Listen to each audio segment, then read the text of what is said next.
Captain Tae-ho Kim stood on the bridge of the New Seoul, watching the stars through the main window. His ship was far from Earth, exploring new parts of space that no human had ever seen before. The crew had been traveling for 3 months, looking for new planets and maybe other life forms. "Captain," said Jae-min from his station. He was the communications officer, a young man who was very good with languages and signals. "I'm getting something strange on the radio."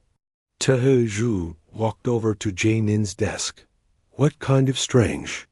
"It sounds like a distress call, but it's not in any language I know. The computer can't figure it out either." Jae-min played the recording.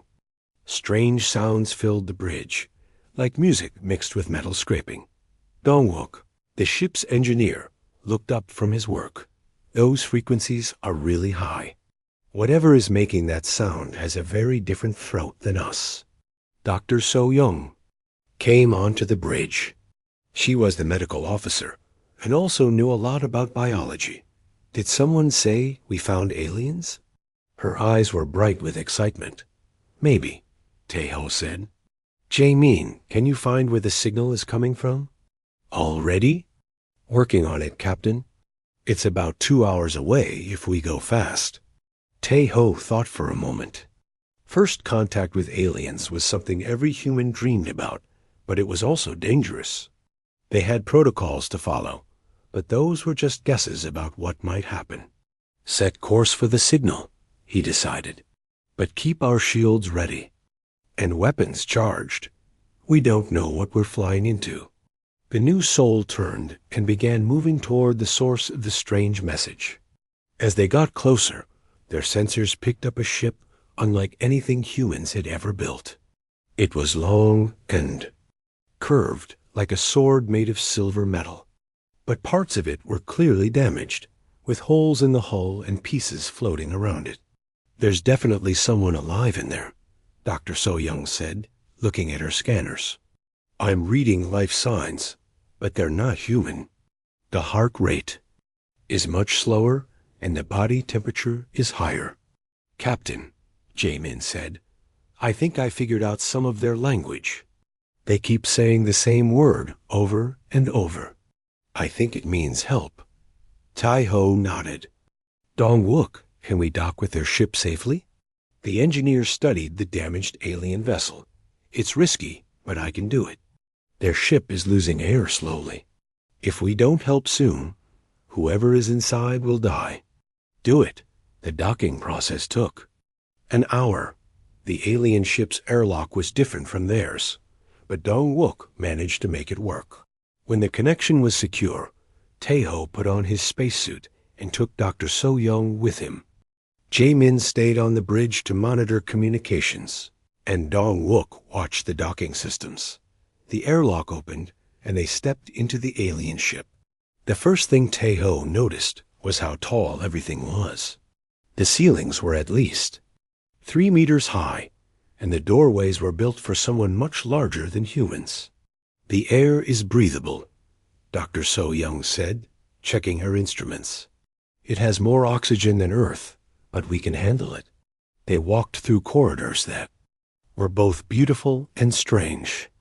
The walls had patterns that seemed to move in the light, and everything was made from materials that looked like crystal and metal mixed together. Then they heard footsteps. Heavy footsteps. Around the corner came the first alien either of them had ever seen. She was tall, almost 2.5 meters, with blue-gray skin that seemed to shimmer. Her hair was long and silver, and her eyes were larger than human eyes, colored like purple jewels. She wore clothes that looked like armor mixed with silk, torn and damaged from whatever had hurt her ship. When she saw the humans, she stopped walking. For a long moment, everyone just stared at each other. Then the alien woman did something unexpected. She went down on one knee and spoke in a voice that was like music mixed with the sound of wind through metal.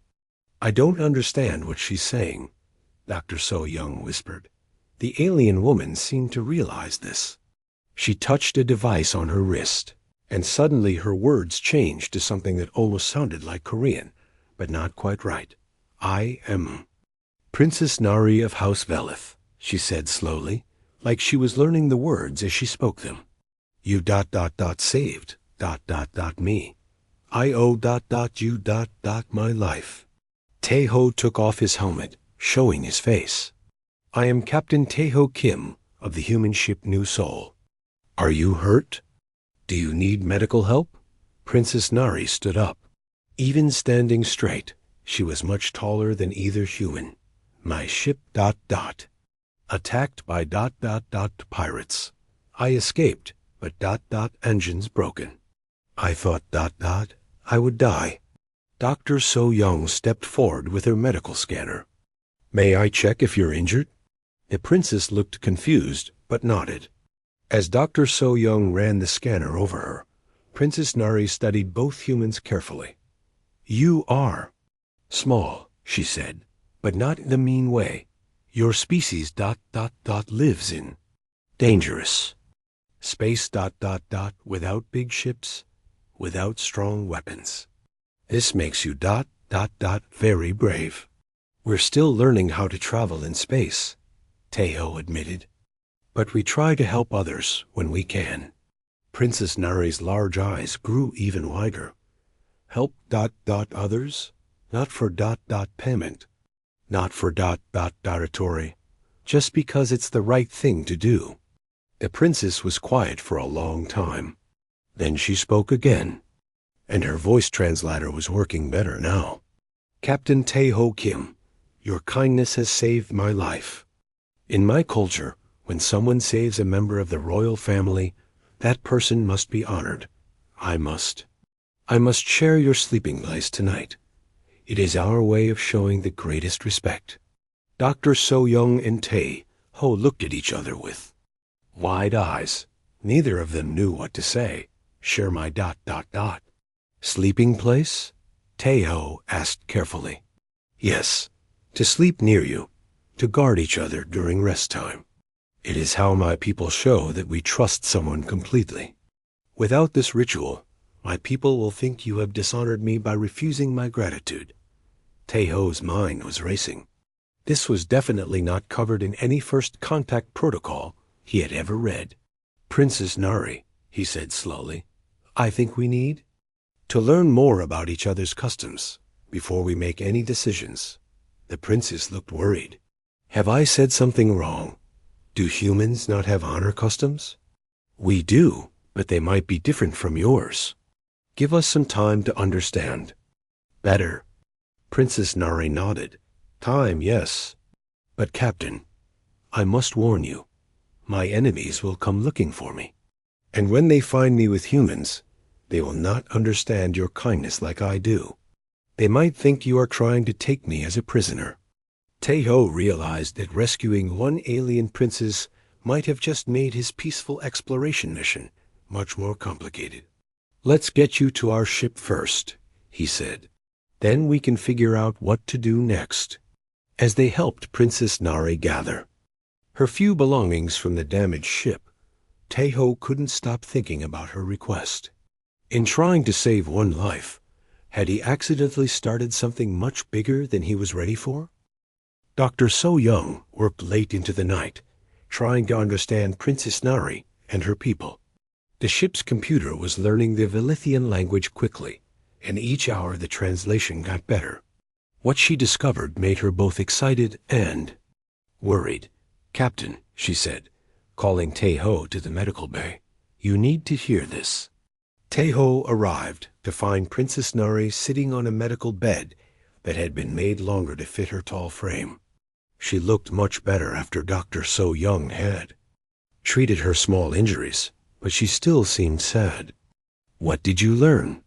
Taeho asked. Dr. So Young pulled up information on her screen. The Velithians are not just any alien race. They're an empire that controls dozens of star systems. Princess Nari is the daughter of their emperor, and she was running away from something. Princess Nari spoke up, her translator now working much better. I was running from marriage. My father, Emperor Valdris, wants me to marry General Kraft.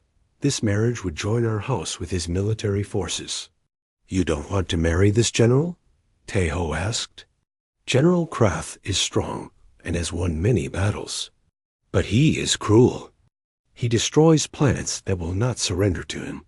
He keeps slaves. My father thinks this marriage will make our empire stronger, but I believe it will make us more evil. Dr. So-young continued her explanation. Here's the important part, Captain. In Dilithian culture, if a princess shares sleeping quarters with someone for 7 nights, that person becomes her battle companion.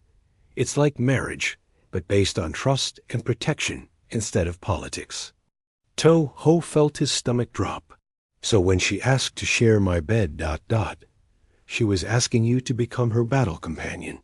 If you do this, her father cannot force her to marry General Kraft. The Lithian law would protect her. Princess Nari nodded. But I understand now that humans do not know our ways. I should have explained better. The bed-sharing ritual is not what you might think. We do not touch each other in intimate ways. We sleep in shifts, taking turns to guard while the other rests. It shows complete trust. Why is trust so important to your people? Tae-ho asked. Princess Nari thought for a moment. The Lithians are warriors. We have been fighting for thousands of years to build our empire. In battle, you must trust the person next to you with your life. The bed-sharing ritual comes from this. It says, I trust you to protect me when I am most helpless. Dr. So-young pulled up another screen. Captain, there's more. I've been researching. What other alien species think about humans? We have a reputation. What kind of reputation? They call us void-touched. Most alien species developed space travel after they had powerful weapons and strong ships. But humans went to space with basic technology, in small ships, with limited protection. Other aliens think this makes us either very brave or very crazy. Princess Nari made a sound that might have been laughter. When I first saw your ship, I thought you must be great warriors to travel so far from your home with such a small vessel. Then I met you, and you were kind instead of fierce. This confused me. Why confused? Tae-ho asked. In my experience, only the strongest can afford to be kind. Weak beings must be cruel to survive. But you are clearly not weak, yet you saved me without asking for anything in return. This is unusual. Jaemin's voice came over the communication system. Captain, you should come to the bridge. We're picking up some big ships on our sensors. Tae-ho, Dr. So-young, and Princess Nari hurried to the bridge. Dong-wook was already there, looking worried. How big? Tae-ho asked. 5 ships, each about 10 times the size of ours. Jaemin reported. They're still far away, but they're coming fast. Princess Nari looked at the sensor readings, and her face went pale. Those are Imperial warships. General Kraft has found. M.E. How? Dr. So-young asked. My escape pod must have left a trail that their sensors could follow. I hoped the damage would hide it, but General Kraft is very good at hunting. Dong-wook studied the approaching ships.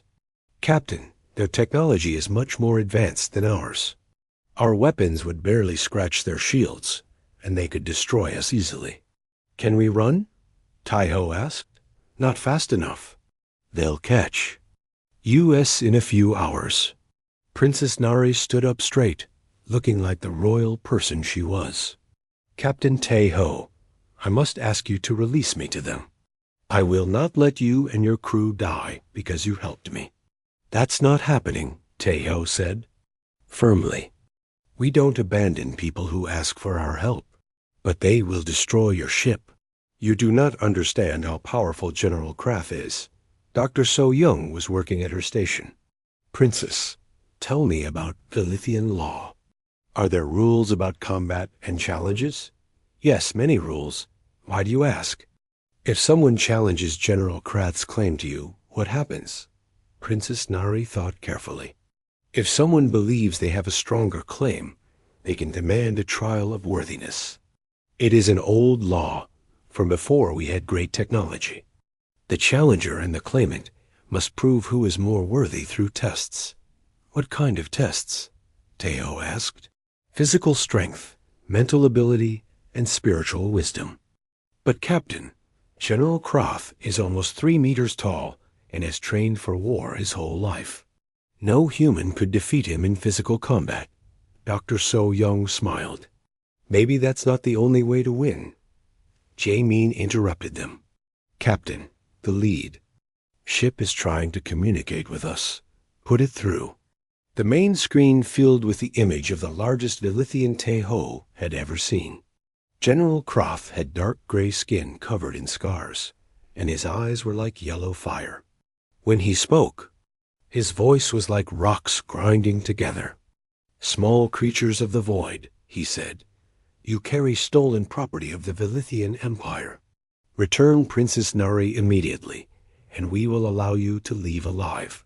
Taiho stepped forward. Princess Nari is not property. She asked for our help, and we gave it freely. General Krath laughed, a terrible sound. You think your tiny ship can protect her from me?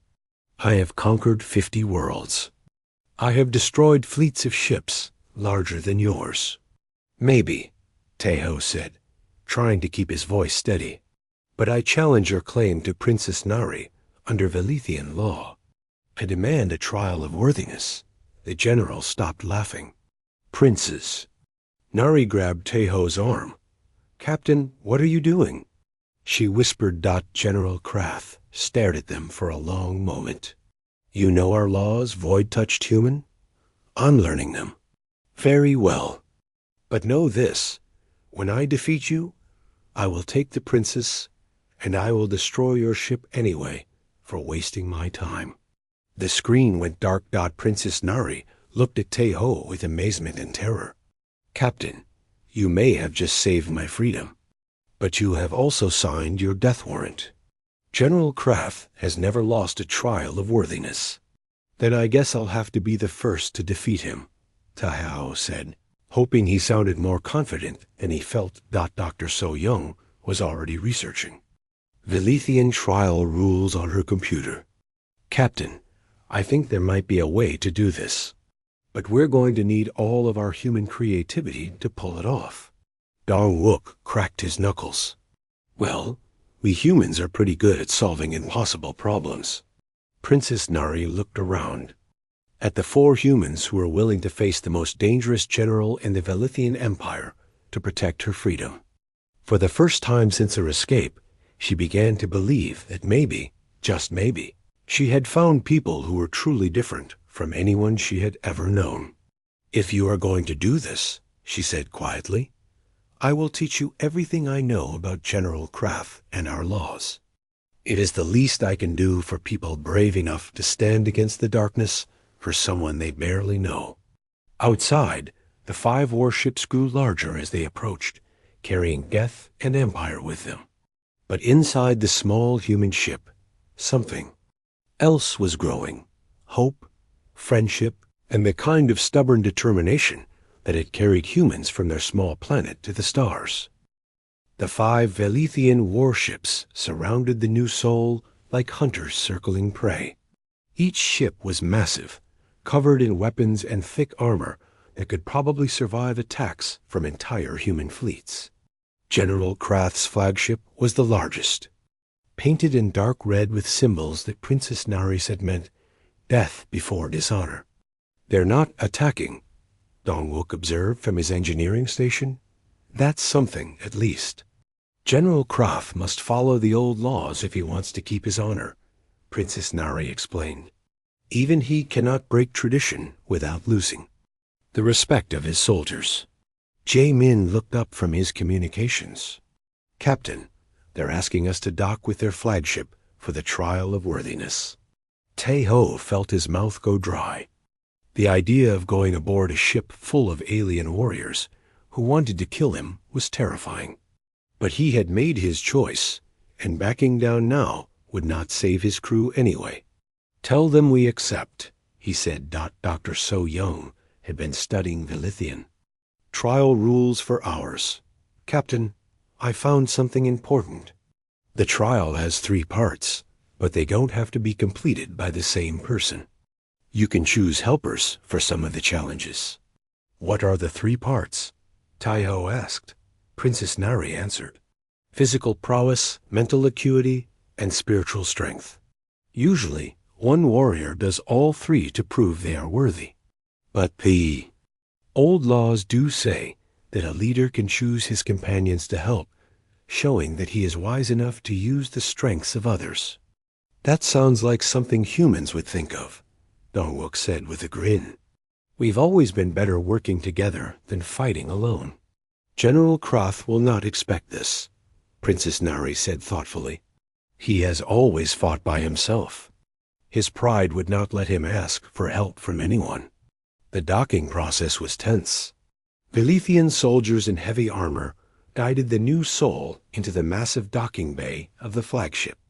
When the airlocks connected, Taiho, Dr. So Young, Dongwook, and Jaemin prepared to board the alien vessel.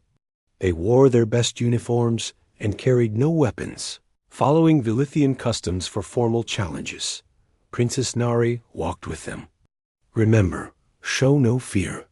Velithians respect courage above all else. And whatever happens, do not insult General Krath directly. He has killed people for smaller offenses. The inside of the Velithian flagship was like walking through a fortress, made of metal and crystal. Everything was built for beings much larger than humans, and the corridors were filled with soldiers who stared at the small humans with curiosity and contempt.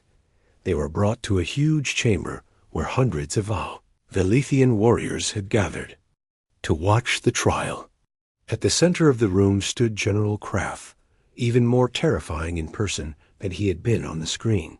His armor was covered in marks that Princess Nari whispered were symbols of his victories in battle. So, General Krath said, his voice echoing through the chamber, the tiny void-touched human thinks he can claim what belongs to me. Taiho stepped forward, fighting to keep his voice steady. I don't claim to own Princess Nari. I claim the right to protect her freedom to choose her own path. Several Velithian warriors laughed, but General Krath held up a hand for silence. Freedom to choose? She is royalty. Her choices serve the Empire, not her own desires. With respect, General, even royalty should have the right to choose who they trust with their life, Taiho replied. Trust? General Krath's eyes blazed. I have conquered more worlds than you have years of life, human. What trust could be stronger than fear of my power? The trust that comes from kindness instead of fear, Dr. So Young said, stepping up beside Taiho. The trust that comes from protecting others instead of conquering them. General Krath looked at Dr. So Young with surprise. You dare speak in this sacred place, female human? In human culture, all people have the right to speak truth, Dr. So Young said firmly. Male or female, large or small.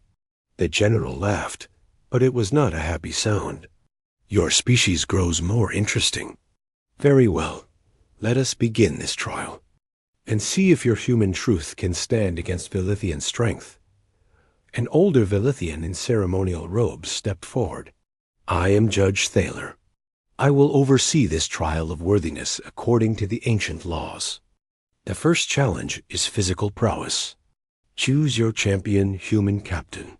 Taiho looked at his crew. Dongwook was strong for a human, but General Krath was almost twice his size and had been training for war his entire life. There was no way any human could defeat him in direct combat. I choose myself, Taiho said. Captain, no, Dongwook protested. Let me do it. This is my challenge, Taiho replied. But I want to propose a modification to the trial, as allowed by the ancient laws. Judge Thaler looked interested. What modification? Instead of simple combat, let the physical trial be about protection. Give us both a group of unarmed beings to protect and see who can keep them safe while under attack. General Kraft snarled. Combat is the true test of physical prowess, not hiding behind others. Protecting others requires all the same skills. As combat, Tai-Ho said, plus the wisdom to know when fighting is necessary and when it is not. Judge Thaler considered this. The modification is acceptable under the old laws. It will test both physical ability and tactical thinking. The physical trial was set up in the ship's training area. Both Tai-Ho and General Kraft were given groups of young Velithian soldiers to protect. Then armed warriors attacked both groups at the same time. General Kraft's approach was exactly what everyone expected. He charged into battle, fighting with incredible skill and power. His sword moved like lightning, and he defeated attacker after attacker. But while he was fighting, some of the soldiers he was supposed to protect were injured by enemies who got past him. Tai-Ho used a completely different strategy. Instead of charging forward, he organized his group into a defensive formation that humans had learned from centuries of warfare. He used the environment, positioning his people behind barriers and creating choke points where attackers had to come at them one at a time. When he did fight, it was quick and efficient, always staying close to the people he was protecting. When the trial ended, General Kraft had defeated more enemies, but Tai-Ho's group had fewer injuries. Interesting, Judge Thaler said.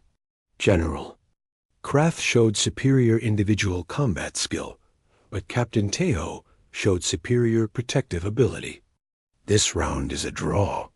General Kraft looked angry, but he could not argue with the judgment. The second challenge is mental acuity, Judge Thaler announced. I choose Dr. So-Young for this challenge. Tai-Ho said immediately. Dr. So-Young stepped forward. She had been preparing for this moment since they first learned about the trial. The mental challenge was a complex problem that had been troubling the Velithian Empire for years.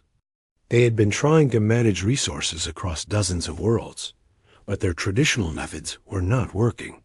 Worlds were getting too much of some resources and not enough of others, leading to waste and shortages. General Kraft approached the problem like a military campaign. He created a hierarchy with strict rules about who got resources first, based on their importance to the Empire's military goals. Dr. So-Young used human concepts that Velithians had never heard of before. She talked about supply chains, distributed networks, and feedback systems. Instead of a rigid hierarchy, she proposed a flexible system where worlds could trade resources with each other based on their changing needs. This is impossible, General Kraft declared. How can you control an empire if every world is making its own decisions about resources?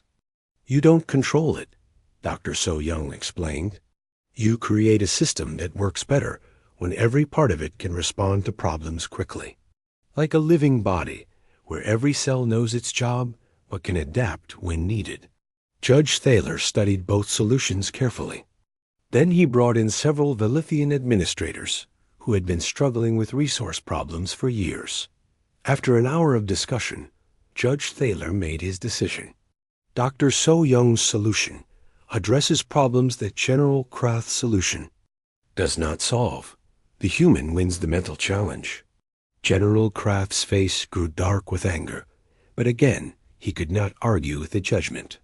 The final challenge is spiritual strength. Judge Thaler said. This was the test that worried Tai-Ho the most. How do you measure spiritual strength? What did that even mean to an alien culture? For this challenge, Judge Thaler explained, you must show us your vision of what leadership should be. How would you guide and protect not just Princess Nari, but a civilization? Now Tai-Ho understood why this was called spiritual strength. It was not about religion or magic. It was about the deep beliefs that guide a person's actions when no one is watching.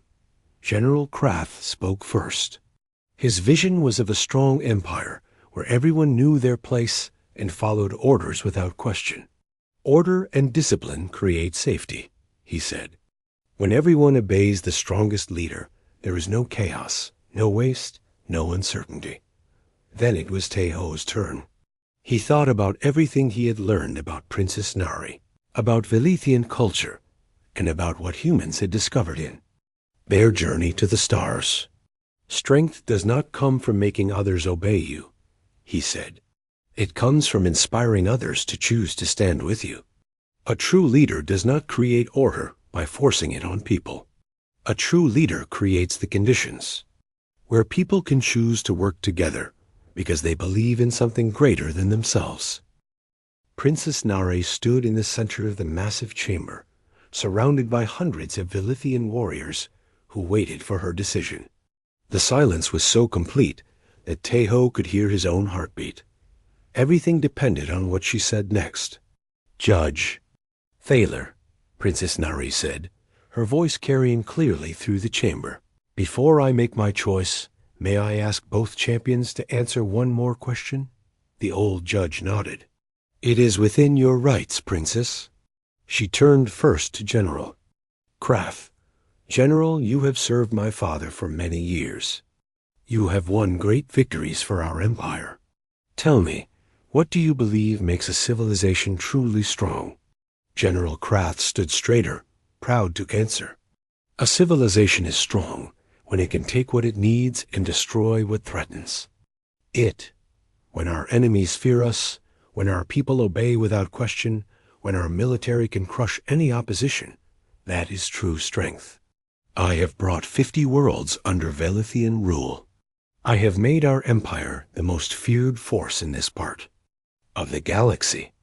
And you, Captain Taeho, Princess Nari said, turning to the human. Your species is young.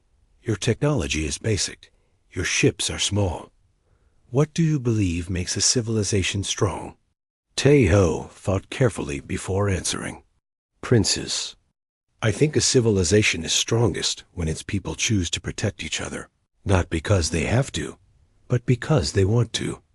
When people feel safe to be creative, to explore, to ask questions, to help others, even when it costs them something.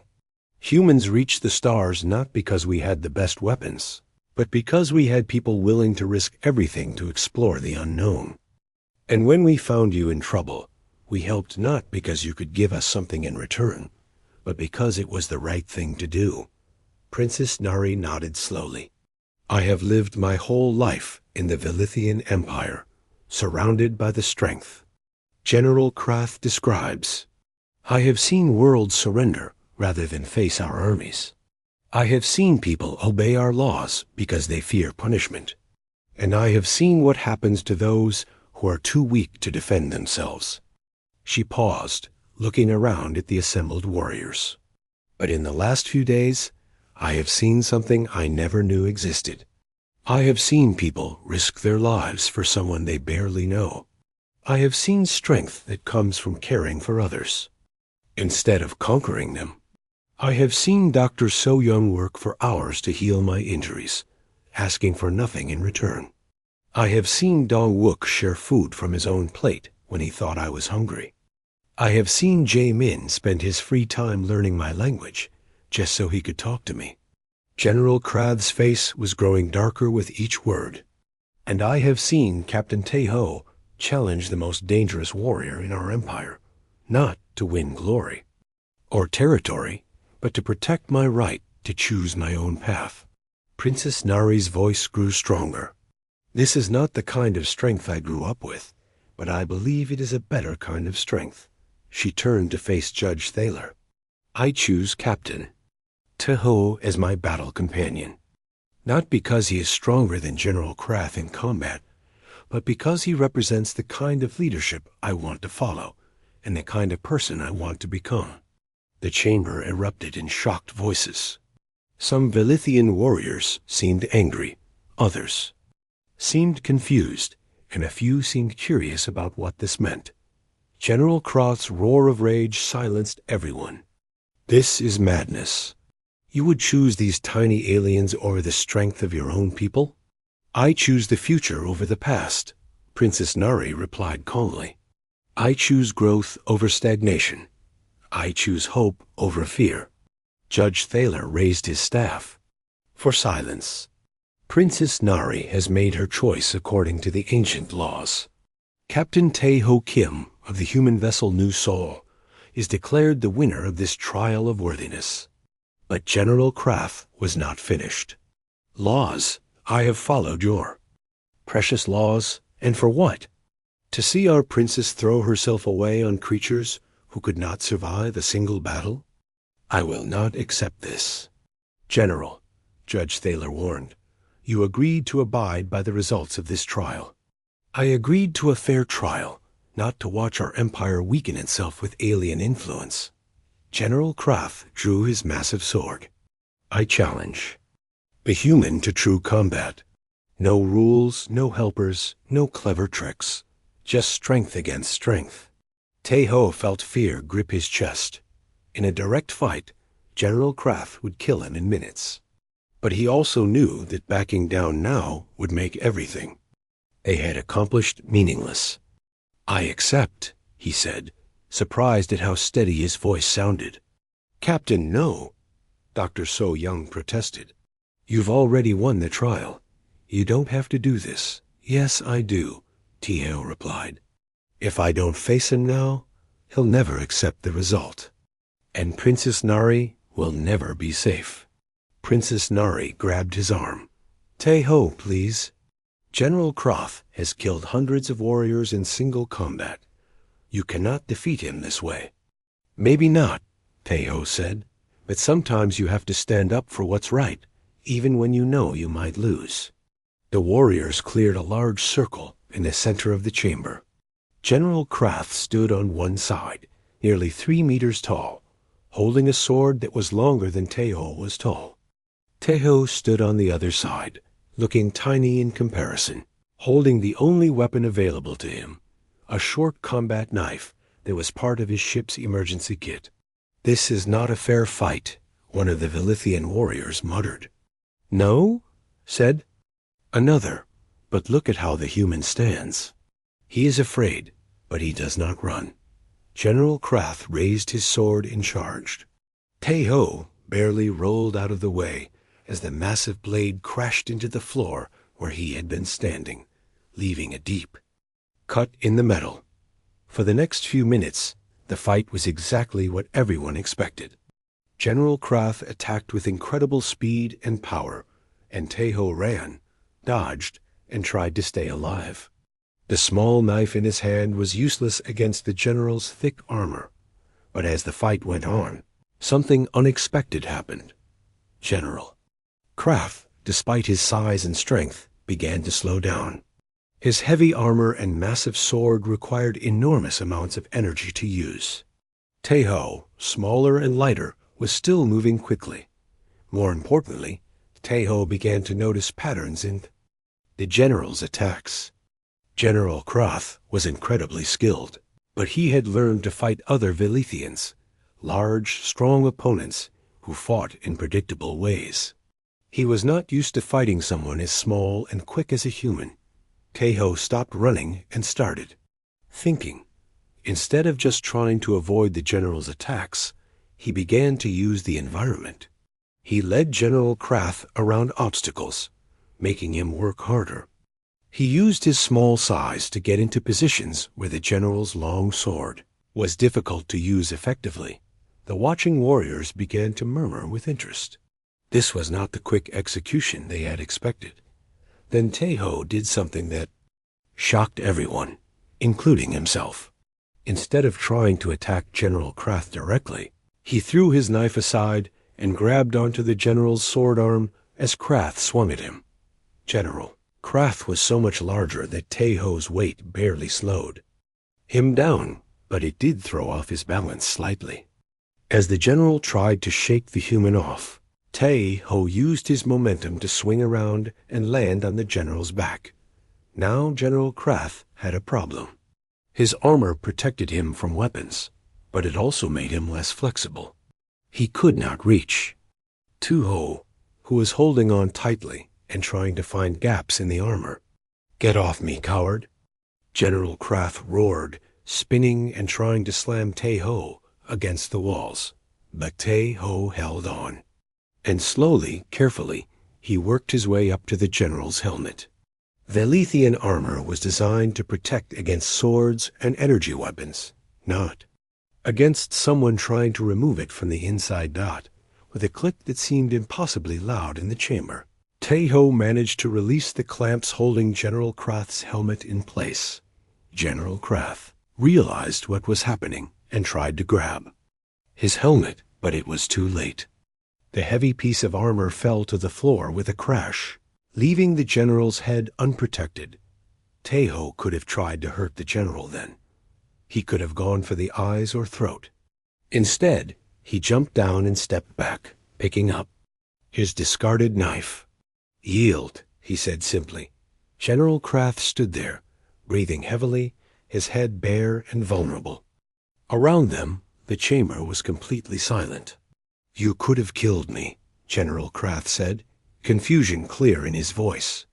"Yes," Tae-ho replied, "but killing you would not prove I was right. It would just prove I was lucky."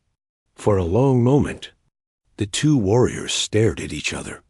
Then, slowly, General Krath knelt and placed his sword on the ground. "I yield," he said, "not because you defeated me in combat, but because you showed me something I did not expect. You had the power to kill me, and you chose mercy instead. This is not something I understand, but it is something I respect." Judge Thaler stepped forward. "The challenge is complete. Captain Tae-ho Kim has proven his worthiness not only through skill, but through honor."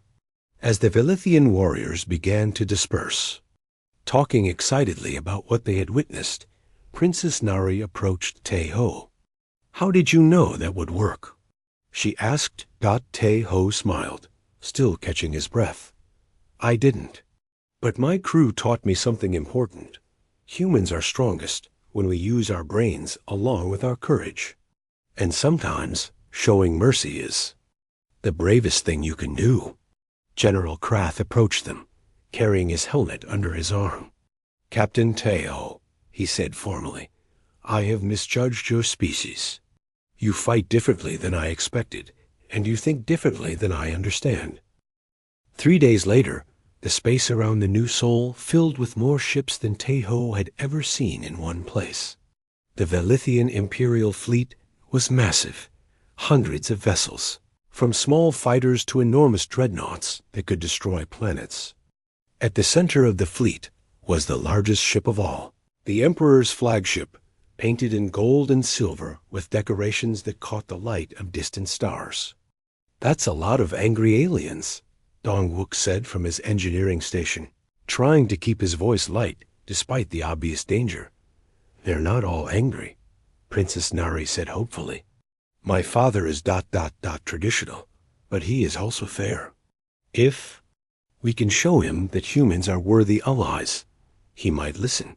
Dr. So-young looked up from her research. "Princess, I've been studying Velithian history. Your father has ruled for over 100 years, and in all that time, your empire has never made a treaty with another species as equals. They've only conquered or been conquered." "That's true," Princess Nari admitted. "But things can change. Look how much I've learned about humans in just a few days." Jae-min interrupted their conversation. "Captain, Emperor Valdris wants to speak with you directly." The main screen filled with the image of the most impressive Velithian Tae-ho had yet seen. Emperor Valdris was even taller than General Krath, with silver-blue skin and eyes like starlight. His presence was commanding, even through the video link, and when he spoke, his voice carried the authority of someone who had ruled star systems for a century. "So," Emperor Valdris said, studying Tae-ho carefully, "you are the human who claims to be worthy of my daughter." "Your Majesty," Tae-ho replied, bowing as Princess Nari had taught him. "I don't claim to be worthy of anyone. I only claim the right to stand beside Princess Nari as her chosen battle companion, as your laws allow." "My laws?" the Emperor repeated. "Yes, General Kraft has told me about this trial. He says you fought with unusual methods. I fought, as a human fights, Your Majesty, using whatever advantages I could find. Emperor Valdris was silent for a moment. I have come here expecting to find my daughter held prisoner by primitive aliens who did not understand what they had taken. Instead, General Kraft tells me that you defeated him through cleverness rather than strength, and that you showed mercy when you could have chosen violence. Your daughter was never our prisoner, Your Majesty. She was our guest, and now she is our friend. Friend. The Emperor said the word like he was tasting something unfamiliar. This is not a concept that applies between species in my experience. Species compete, conquer, or are conquered. They do not become friends. Princess Nari stepped forward. Father, may I show you something? Emperor Valdris nodded, his expression softening slightly when he looked at his daughter. Princess Nari led him through a video tour of the new soul, showing him the modifications that Dong-wook had made to accommodate her larger size, the medical equipment that Dr. So-young had used to treat her injuries, and the language programs that Jae-min had created to help them communicate better. They did all of this for someone they had just met? Emperor Valdris asked. More than that, Father. They're still doing it.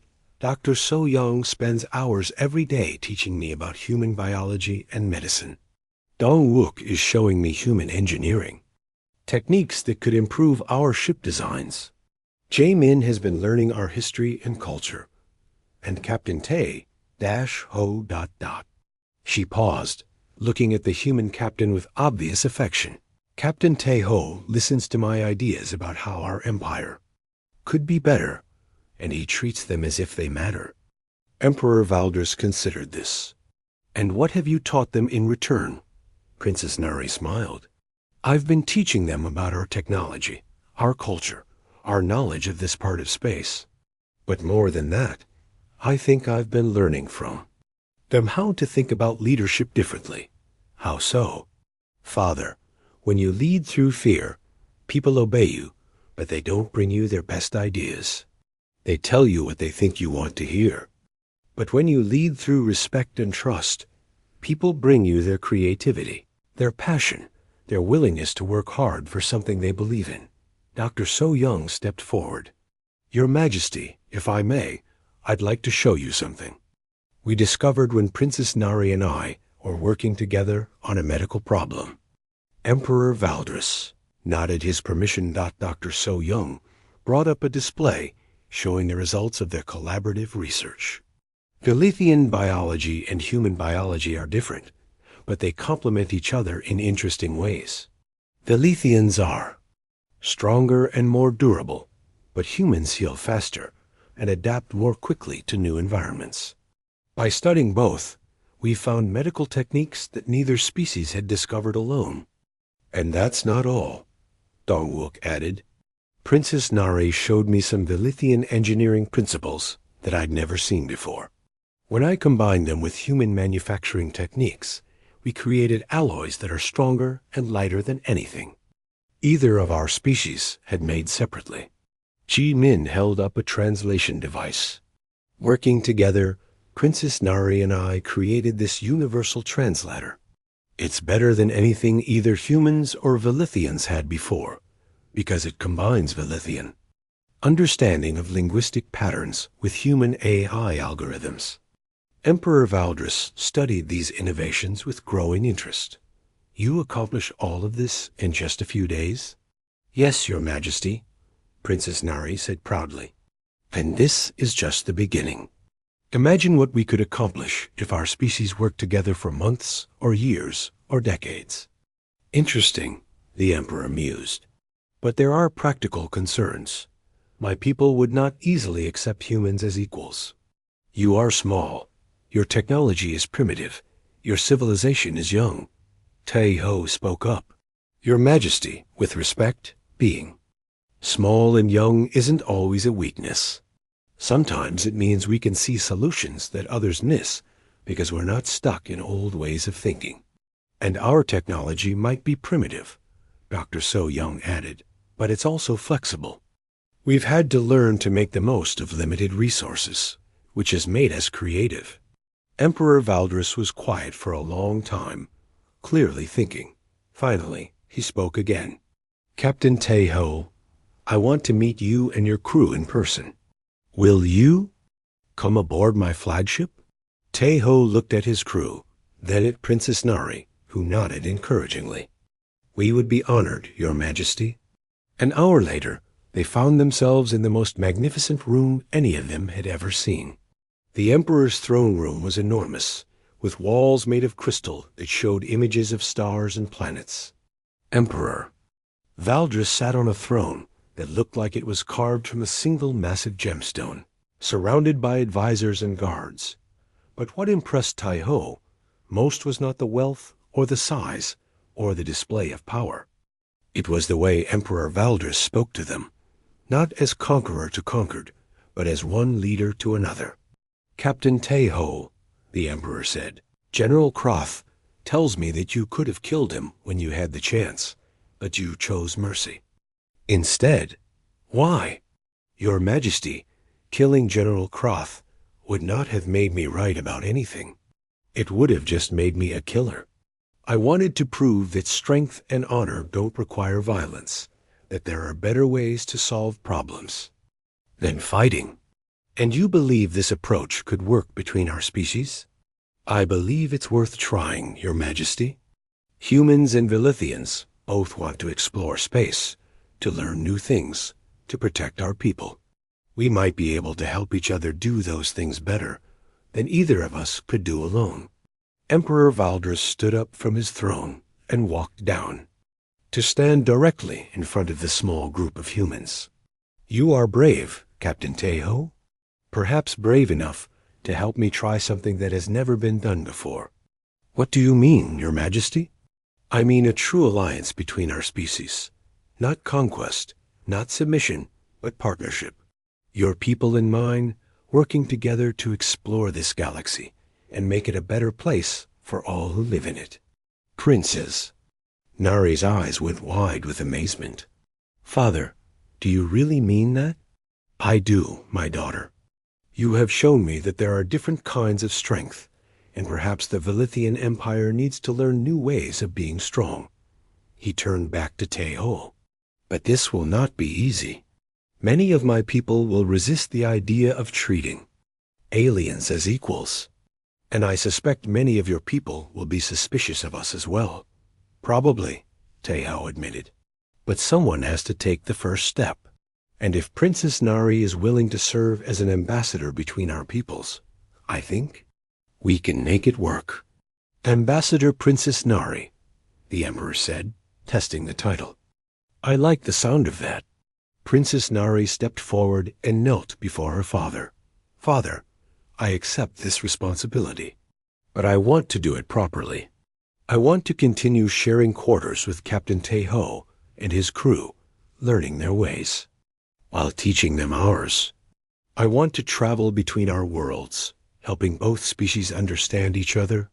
Emperor Valdris smiled, the first truly warm expression any of the humans had seen from him. Rise, my daughter.